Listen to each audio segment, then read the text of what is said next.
Hey, this is Shane Davis from fractivist.org. Today we're in Frederick, Colorado. We're at a recreational center, and you can see I'm 10 feet away from an active oil and gas well pad. Parts and pieces. The industry calls this a produced water tank. It's actually a toxic industrial liquid waste vault. The industry has to come with trucks, take this toxic fluid and drive it off and dump it into the ground. Over here you've got a crude oil tank with lovely solar panels on top. The solar panels. Why does the industry have solar panels? Because they work, because they're reliable, because they don't have an ignition source to blow up the well pad. The industry is promoting fossil fuels by using solar energy, or renewable energy. So it's kind of a great irony about fossil fuels. Let's go over here, this side. So these are the parts and pieces of a well pad in a recreational facility. So we're in a public place right now, but we still can't protect ourselves from the oil and gas emissions that are coming out, the toxic gases that are coming out. Over here you've got a separator, and we'll go around the side. I'll show you where they burn off chemicals to make more chemicals. So here's the separator. This separates oil, gas, and other fluids that come up from the ground. You've got a dirt fence right here. It's supposed to hold any fluids that would leak and eventually will leak. Over here we've got a big black combustor flare. When we got here earlier, this thing kicked on, which means there's a flame on the inside and the bottom that burns chemicals and releases more chemicals. It was an incredible, powerful smell. Some of us got immediate sore throats. But these types of chemicals are being released in this public area. So there's a trail that's about 30 or 40 feet behind that. Kids are walking by, children, mothers, fathers. They can't protect themselves from this hydrocarbon poisons that are coming out. So this is extremely common in Colorado, but it's extremely common all across the United States.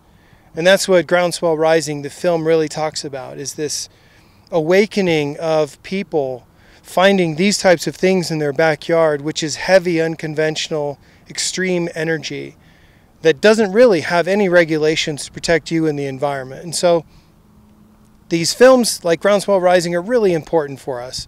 They help the movement across the United States, but they educate people with facts. The industry doesn't want you to know that this thing could explode. It could contaminate groundwater.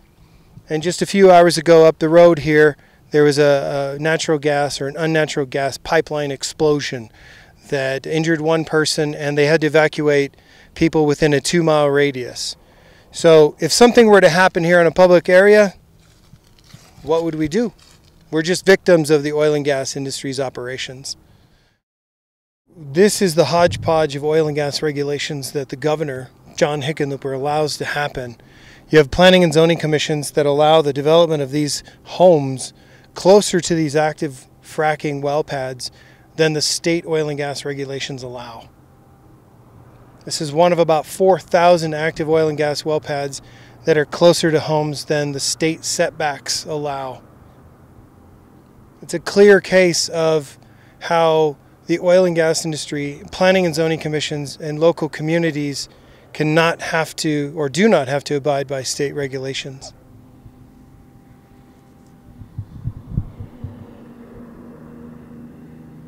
I'd just like to have that right outside your door. It's 118 feet from this toxic industrial waste tank to that gentleman's sliding door in his barbecue. Here in Weld County, Colorado, we have 24,000 active oil and gas wells. 24,000. In the state of Colorado, we have about 54,000 active oil and gas wells. This type of invasion is moving into backyards near you, everywhere. We can't stop this industry, but we are trying like crazy to do it. So these types of operations are heavy industry. They have very, very harmful parts and pieces to them. We know that right here in Colorado, under my feet, the Laramie Fox Hills Aquifer was contaminated by a fracking operation in 2009. And we also know that here in Weld County, again, there are 24,000 active wells, that 40% of all operator spills by the fracking industry have already contaminated groundwater. So this is something that we are trying to stop.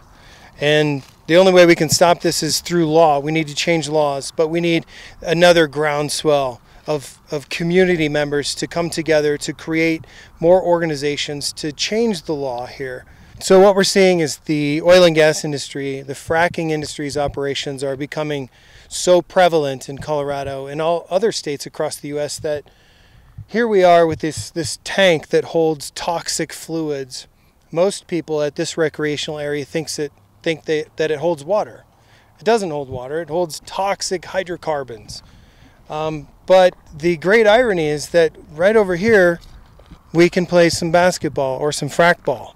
So this type of invasion is so insidious, and it's moving across Colorado extremely fast, so much that we're finding them in recreational areas near hospitals, near public playgrounds, near elementary schools, near hospitals, and probably a backyard near you. So we have to stop this industry, and it's going to take all of us to do it. We're going to need everybody's help in all communities across Colorado. If you want to get involved, get a hold of us at fractivist.org, or you can Google any of the Colorado organizations to get involved to help us volunteer, to create ballot initiatives to stop fracking, but more importantly, to protect you and the environment.